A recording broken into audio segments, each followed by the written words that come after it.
우리 하나님의 이름으로 귀한 찬양을 해 주셔서 감사합니다.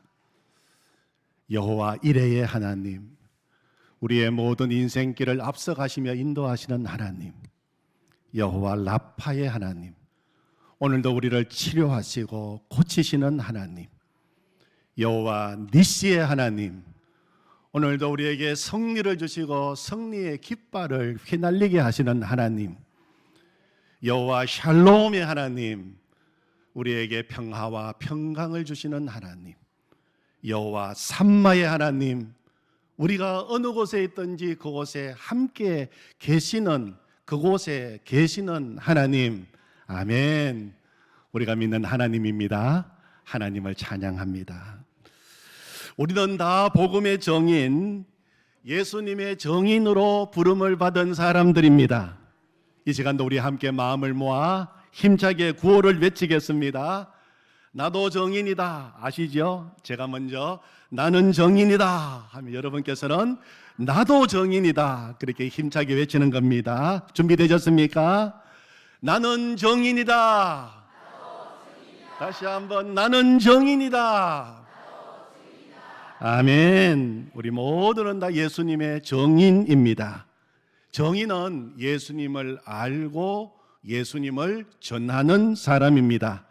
이번 추석 명절에 우리가 다 복음의 정인이 되어서 가족들을 만나고, 그래서 믿지 않는 가족들이 예수님을 믿게 되고 가정 복음화의 역사가 일어나기를 원합니다. 지난 주일 우리는 사도행전 오늘 본문 말씀을 통하여 빌립보 감옥에서 일어난 놀라운 기적을 보았습니다. 어떤 기적입니까? 바울과 실라가 성령님의 말씀에 순종하여 아시아에서 배 타고 유럽으로 건너갔습니다. 그리고 유럽의 첫 성 빌립보에 들어가서 복음을 전하게 되었습니다. 귀신 들린 여종을 고쳐주고 복음을 전하다가 억울하게 누명 쓰고 붙잡혀서 매맞고 착고에 채여 깊은 감옥에 갇히게 되었습니다. 그 감옥에서 한밤중에 기도하고 하나님을 찬송할 때 갑자기 큰 지진이 일어났습니다. 감옥터가 움직이고 감옥에 닫힌 문이 다 열리고 모든 죄수들을 묶고 있는 사슬들이 다 벗어지는 역사가 일어나게 되었습니다. 정말 놀라운 기적입니다. 그런데 오늘 우리가 다시 한 번 더 이 기적을 생각하면서 지진이 나고 감옥의 문이 열리고 쇠사슬이 벗어지는 것도 놀라운 기적이지만, 그 못지않게 놀라운 기적은 바울과 실라가 그런 환경 속에서도 기도하고 찬양했다는 것입니다. 다른 말로 하면 그 가운데서도 여전히 그곳에 함께 계시는 여호와 삼마, 임마누엘, 하나님이 함께 계심을 믿었다는 것입니다. 이것이 기적입니다. 사람들은 어려운 문제를 만나고 고통스러운 일을 당하면 문제만 쳐다보고 지금 내 앞에 놓여 있는 문제만 생각하고 좌절하고 낙심하기 쉽습니다. 나를 이렇게 힘들게 만든 사람을 주목하고 사람을 생각하고 환경을 탓하고 하나님을 바라보지 못하는 것이 우리의 모습입니다. 그런데 바울과 실라는 억울하게 고소당하고 매맞고 온몸은 상처투성이가 되고 착고에 매여 깊은 감옥에 갇힌 상황이었지만 그 속에서도 하나님을 바라보고 기도하고 하나님을 찬양했다는 것입니다. 기적은 거기에서 일어난 것입니다. 바울과 실라가 고통과 역경 속에서도 기도하고 찬양할 수 있었던 기적의 비밀은 하나님이 함께 하신다, 임마누엘의 믿음이 분명했기 때문입니다. 그리고 로마서 8장 28절 말씀처럼 우리가 알거니와 하나님을 사랑하는 자 곧 그 뜻대로 부르심을 입은 자들에게는 모든 것이 합력하여 선을 이루느니라. 아멘. 하나님은 오늘 내가 당하고 있는 고난의 한복판에도 여전히 함께 하신다.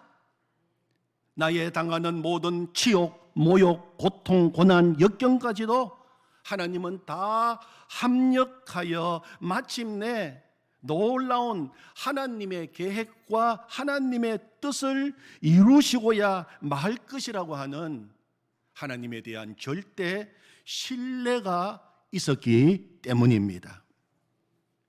언젠가 한번 소개해드린 바람 불어도 좋다 하는 책을 쓰신 김병년 목사님이 계십니다. 목사님의 삶 가운데 인생의 고난은 예기치 않는 순간에 들이닥쳤습니다. 2005년에 교회를 개척하고 그의 사모님이 셋째를 출산했는데 건강하던 사모님이 이틀 만에 쓰러졌습니다. 원인은 뇌경색이었습니다. 생명의 탄생에 대한 기쁨도 순간이었습니다. 목사님은 갓 태어난 핏덩이를 품지도 못한 채 사지가 굳어버린 채로 눈도 뜨지도 못하고 말도 못하는 아내를 마주해야 했습니다. 그런 아내를 보면서 울부짖어 기도할 수밖에 없었습니다.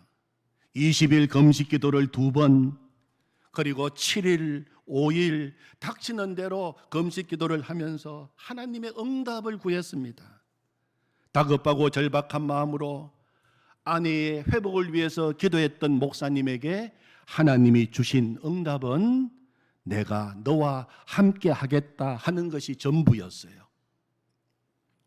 그렇게 침상에 누워있는 아내를 간호하며 돌본 지 벌써 19년이 지났습니다. 아내는 여전히 누워있고 별다른 차도도 없습니다. 목사님은 처음에는 이해할 수 없는 이 고난 앞에서 고통스러워하며 아내의 병이 낫기를 간구했지만 지금은 그 어떤 응답보다 임마누엘 하나님이 나와 함께 하신다는 것에 감사함을 느끼고 있다. 그렇게 고백하셨어요. 2013년 목사님이 내신 바람 불어도 좋다, 이 책의 첫머리에서 목사님은 이런 고백을 했습니다. 항상 인생에는 바람은 분다. 고통의 비바람은 나에게도 불고 자녀들에게도 분다. 다 큰 녀석에게도 불고 아직 어린 자녀들에게도 삶의 비바람이 분다.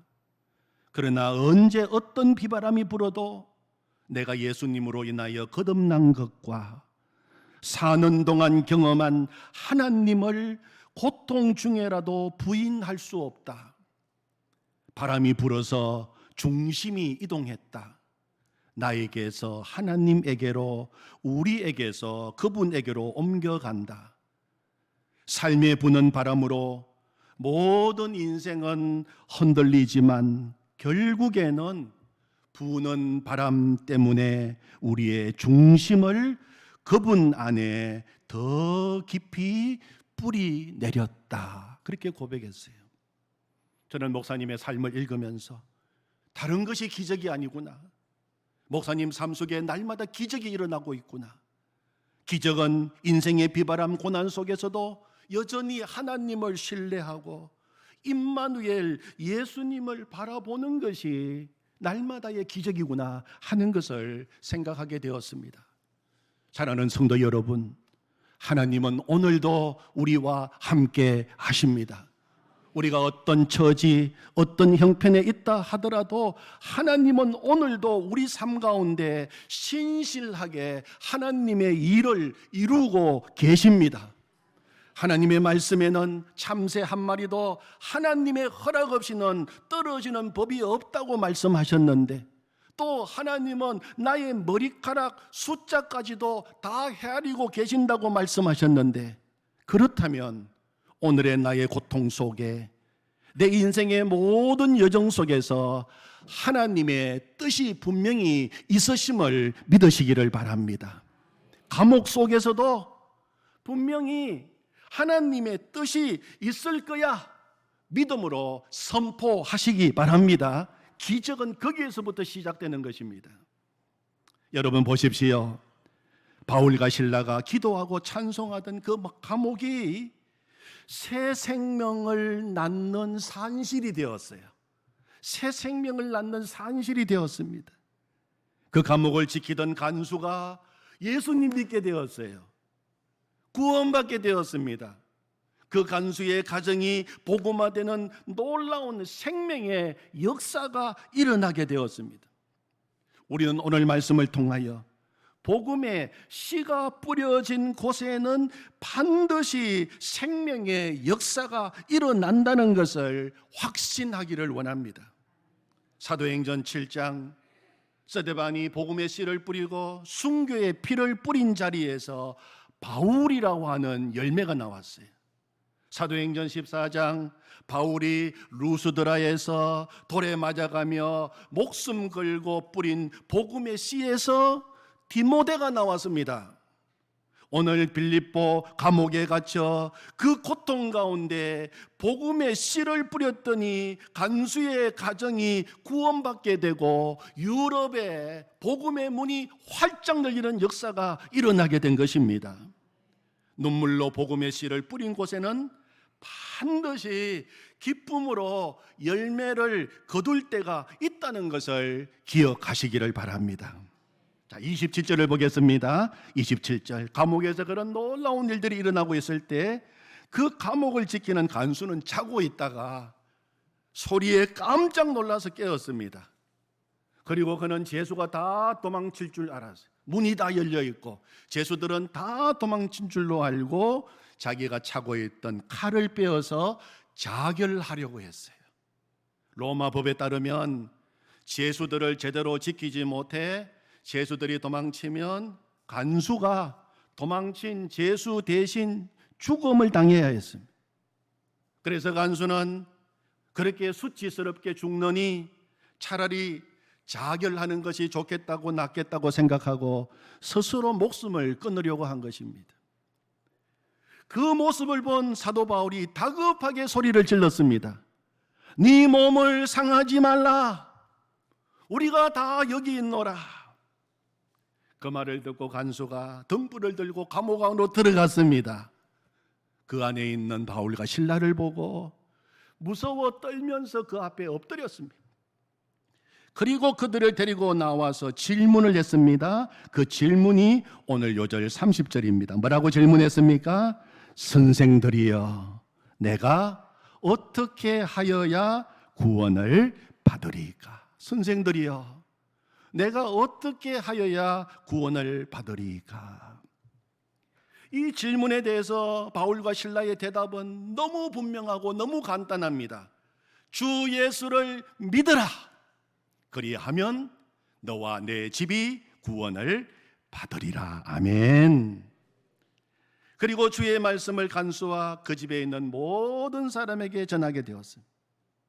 간수와 그 온 가족이 다 세례받고 예수님을 영접하고 하나님을 믿는 역사가 일어나게 되었습니다. 간수와 간수의 집은 그날 밤으로 예수님을 믿는 가정이 되었습니다. 구원이 그 가정에 임하게 된 것입니다. 34절을 보시면 그와 온 집안이 하나님을 믿음으로 크게 기뻐하니라. 아멘. 놀라운 일입니다. 여러분 생각해 보십시오. 간수가 정말 자결했어요. 그래서 온 가족이 그 밤에 다 모여서 장례식을 치릅니다. 장례식을 치르면서 통곡하고 슬픔 속에서 몸부림을 치고 있었을 가정이에요. 그런데 이 간수의 가정이 바울과 실라를 통해서 복음을 듣고 예수님을 믿고 세례를 받고 이제는 온 가족이 모여서 음식을 함께 나누면서 도리어 잔치를 벌이면서 크게 기뻐하는 역사가 일어나게 된 것입니다. 초상집이 될 뻔한 가정이 잔치집이 된 것입니다. 정말 놀라운 일입니다. 이것이 바로 복음의 역사인 것입니다. 우리 가정에도 이번에 이런 일이 일어나기를 원합니다. 우리가 그렇게 소망하며 나가기를 원합니다. 예수님 우리 가정도 정말 이제는 잔치집이 되게 해 주십시오. 그런 역사가 일어나게 될 줄로 믿습니다. 왜냐하면 예수님의 이름의 권세는 어제나 오늘이나 동일합니다. 복음의 능력은 어제나 오늘이나 동일합니다. 복음이 선포되는 곳에는 죽음의 영은 떠나고 생명이 살아나고 초상집이 잔치집으로 변하는 역사가 일어나게 되는 것입니다. 예수 그리스도 십자가의 보혈의 능력으로. 그래서 종교개혁자 마틴 루터는 그에 져서 갈라디아서 강해에서 이것을 즐거운 교환이라고 하는 단어로 설명했어요. 즐거운 교환이다. 누구든지 예수님을 믿으면 예수님께서 십자가에서 흘리신 그 보혈로 말미암아 지상 최대의 막교환이 이루어지게 되고 즐거운 교환을 하게 된다고 말했던 것입니다. 어떤 교환입니까? 예수님이 징벌을 받음으로 우리가 용서받았습니다. 예수님이 상처를 받음으로 우리가 치유받았습니다. 예수님이 죄를 지심으로 우리가 의롭게 되었습니다. 예수님이 우리를 대신하여 죽었으므로 우리는 그분의 생명을 가지게 되었습니다. 예수님이 우리를 대신하여 가난하게 되셨으므로 우리는 부요하게 되었습니다. 예수님이 수치를 당함으로 우리가 영광을 얻었습니다. 예수님이 거절당함으로 우리가 하나님의 자녀로 영접되었습니다. 예수님이 저주를 받음으로 우리가 축복을 누리게 되었습니다. 아멘. 놀라운 교환입니다. 내가 어떻게 하여야 구원을 받으리까? 오늘 본문의 이 간수가 한 이 질문은 이 땅의 모든 인간들이 던져야 하는 가장 중요하고도 근본적인 질문입니다. 이 질문에 자유로운 사람은 없습니다. 그가 한나라의 왕이든 평범한 국민이든 그가 많이 배웠던 적게 배웠던 그가 부자든 가난하든 그가 나이가 많든 나이가 적든 이 땅에 살고 있는 모든 사람이 물어야 할 가장 근본적인 인생의 질문은 내가 어떻게 하여야 구원을 받으리까 하는 질문입니다. 왜냐하면 모든 인간이 다 구원받아야 할 죄인이기 때문입니다. 로마서 3장 23절에 보면 모든 사람이 죄를 범하였음에 하나님의 영광에 이르지 못하더니 그렇게 말씀하셨습니다. 로마서 3장 11절에서는 하나님은 말씀하시기를 의인은 없나니 한 사람도 없다고 말씀하셨습니다. 하나님 보실 때 우리 인간의 모습입니다. 그래서 공의로우신 재판장은 판결을 내리셨습니다. 로마서 6장 23절에 보면 죄의 싹선 사망이다. 죄를 범한 인간은 이미 사형 선고를 받고 사는 인생입니다. 여러분, 그러나 인간의 슬픈 운명은 거기에서 끝나는 거 아닙니다. 더 무서운 것이 기다리고 있습니다. 히브리서 9장 27절 말씀에 보면 한 번 죽는 것은 사람에게 정해진 것이요 그 후에는 심판이 있으리라. 죽음으로 끝나지 않는다는 것입니다. 죄를 범한 인간 죽음 이후에 또 다른 것이 기다리고 있는데 영원한 심판입니다. 이것을 성경은 둘째 사망이라고 이야기합니다. 요한계시록 21장 8절에 보면 그러나 두려워하는 자들과 믿지 아니하는 자들과 흉악한 자들과 살인자들과 음행하는 자들과 점술가들과 우상 숭배자들과 거짓말하는 모든 자들은 불과 유황으로 타는 못에 던져지리니 이것이 둘째 사망이라. 죽음 이후에 오는 또 사망이기 때문에 둘째 사망입니다. 예수님은 범죄한 인간은 거기서 슬피 울며 이를 갈미 있으리라고 말씀하셨어요. 그러므로 모든 인생은 사도 바울이 고백한 대로 오라 나는 공고한 사람이로다. 누가 이 사망의 몸에서 나를 건져내랴. 절망적으로 외칠 수밖에 없는 것입니다. 어떻게 해야 구원을 받을 수 있습니까? 빌립보 감옥의 간수가 한 이 질문은 죄 가운데 있는 모든 인간이 물어야 할 가장 중요하고도 근본적인 질문입니다. 내가 어떻게 하여야 구원을 받을 수 있습니까? 근데 여러분, 여기에 대한 바울 사도의 대답, 우리 하나님이 주신 대답은 분명합니다. 주 예수를 믿으라. 그리하면 너와 내 집이 구원을 받으리라. 아멘. 여러분 분명히 기억하십시오. 우리가 우리의 구원을 위해서 할 수 있는 것은 아무것도 없습니다. 왜냐하면 에베소서 2장 1절 말씀에 보면 이미 우리는 죄와 허물로 죽은 인생이기 때문입니다. 죄와 허물로 이미 죽은 인생이 우리의 구원을 위하여 할 수 있는 일은 아무것도 없습니다. 그래서 하나님께서 예수님을 우리에게 보내주신 것입니다. 복음의 핵심 요한복음 3장 16절은 뭐라고 말씀합니까? 하나님이 세상을 이처럼 사랑하사 독생자를 주셨으니 이는 그를 믿는 자마다 멸망하지 않고 영생을 얻게 하려 하심이라. 예수님을 보내주셨습니다. 로마서 5장 8절에서는 우리가 아직 죄인 되었을 때에 그리스도께서 우리를 위하여 죽으심으로 하나님께서 우리에 대한 자기의 사랑을 확정하셨느니라. 아멘.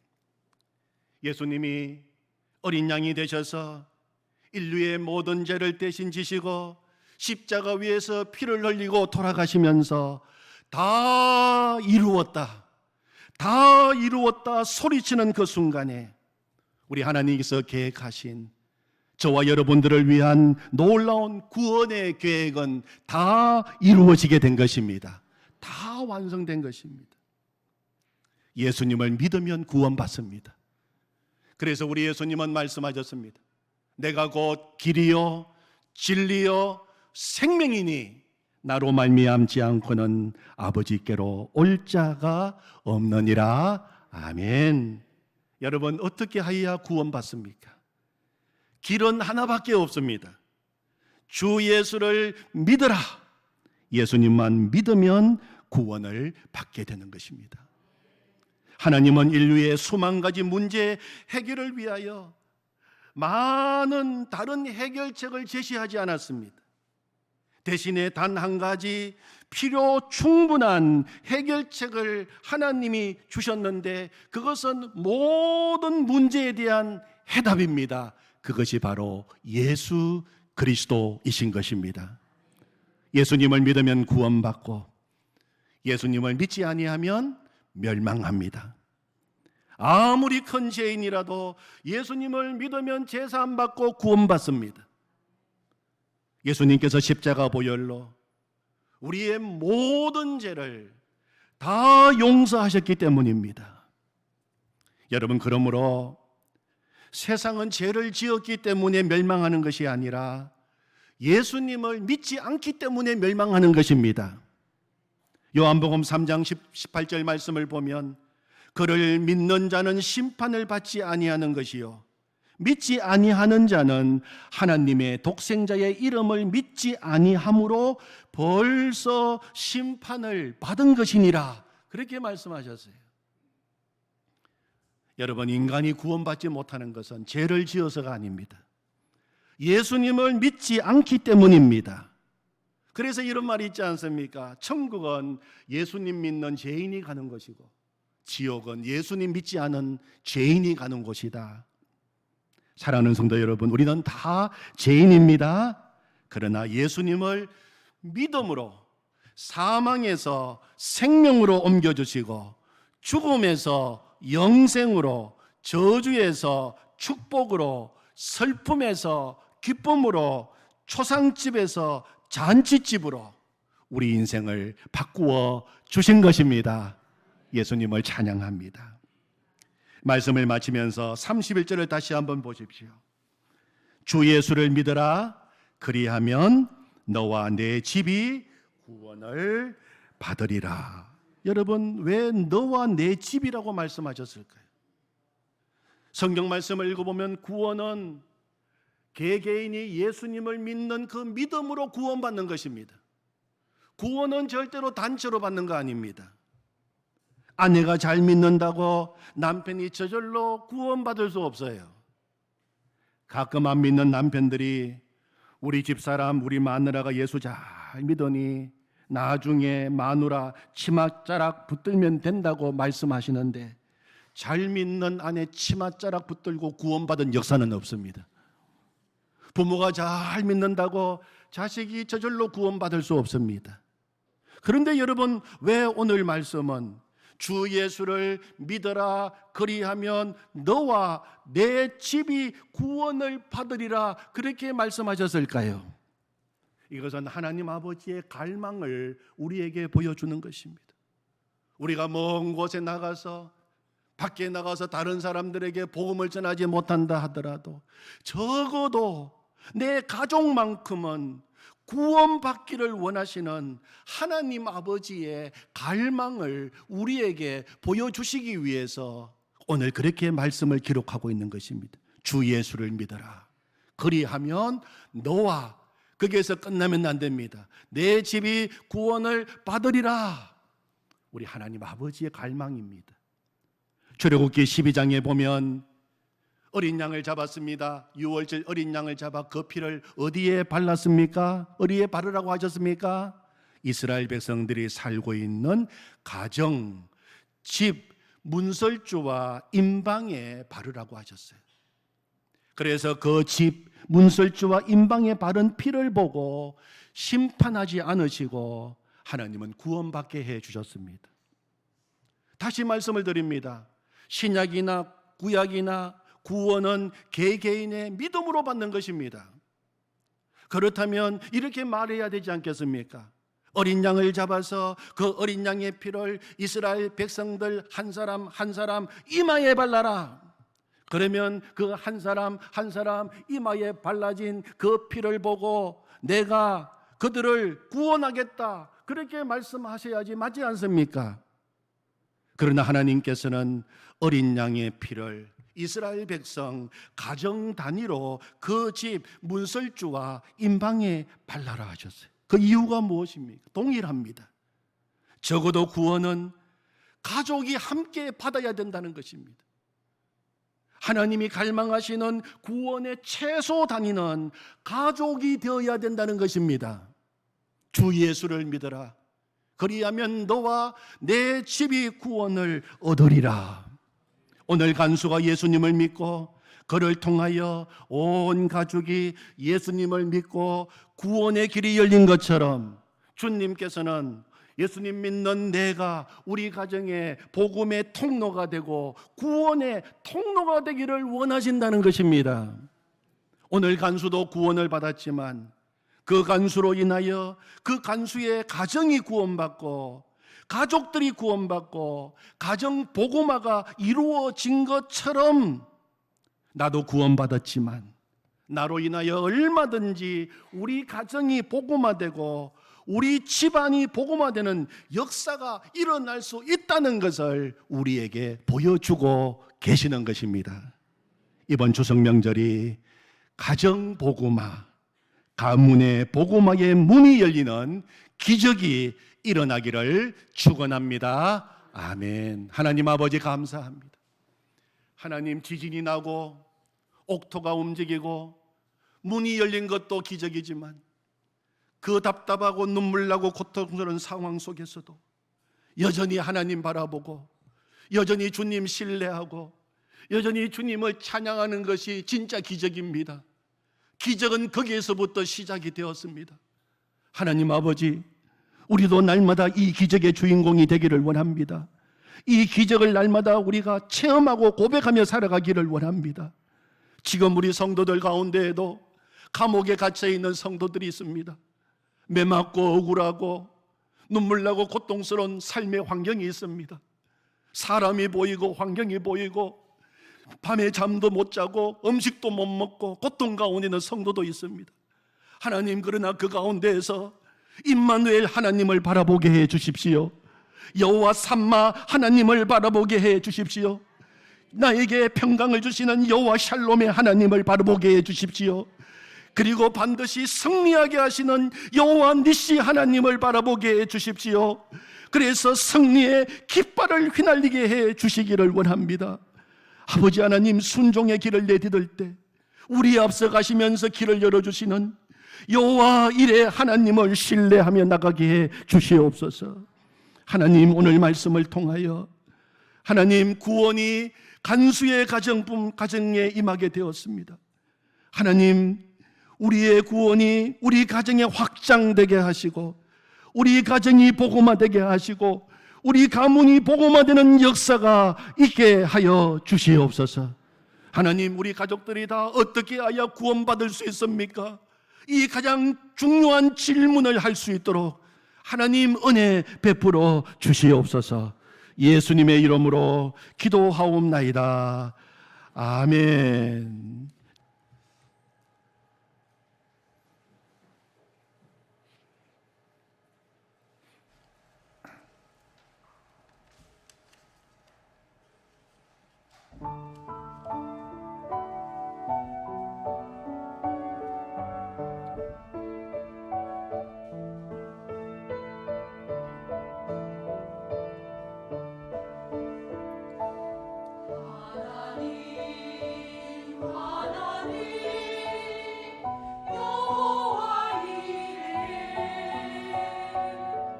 여호와 이레 우리 하나님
아멘. 아멘.